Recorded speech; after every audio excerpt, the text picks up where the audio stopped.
Okay, now for the last problem. Now I've got a word problem here. So I've got in Super Bowl, oh, I think that says 27.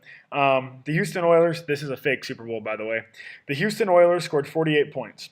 They scored all of their points by scoring either a touchdown, which is worth 7 points. Now for this one, we're just including the extra point with the touchdown. So for you football folks out there, I know the touchdown's only worth 6, but we're going to call it 7, okay, for this one. So a touchdown's worth 7 points, or a field goal, which is worth 3 points. If the Oilers scored a total of 12 times, okay, so if we add up the touchdowns and field goals, it's going to be 12 total scores. How many of those scores were touchdowns and how many of the scores were field goals? Now, this is just another, this is very similar to the candy problem and all the problems we've done. So don't get too tripped up or freaked out by it being a sports problem.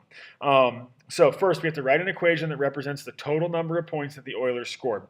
So if we think about that, if we said that we have 7 points for every touchdown, I'm going to call that T, 7T, and then we add up all of the points from the field goals. So we know there's 3 points for every, I'm going to call it F, all right?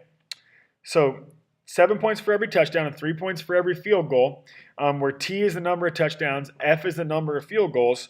We know that those have to add up, the touchdowns and field goals have to add up to equal 48. So there's my first equation. Now for the second equation, I'm going to represent the total number of times that the Oilers scored. All right, so I know it has to be 12. Now this is easy because I know my number of touchdowns plus my number of field goals, so T plus F has to equal 12. Okay, now at this point, C says we can use either the substitution method or the elimination method to solve the system of equations and then determine how many touchdowns and how many field goals the Oilers scored.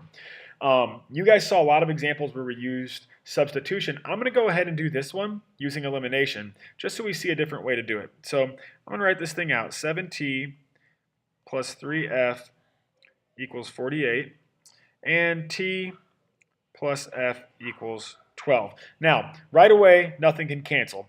But I do see that if I multiply this bottom by -3, I'm going to end up with a couple of equations that will cancel.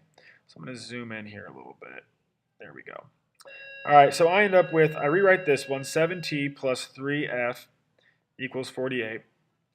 Now the bottom one, I have to multiply everything times -3, so I end up with -3T minus 3F equals -36. Now, this is really nice because my F's will cancel out. Then I just combine them together. So 7 minus 3 gives me 4T, and then 48 minus 36 gives me 12. Okay, now I just divide by 4 on both sides, and I see, cool, I must have had 3 touchdowns.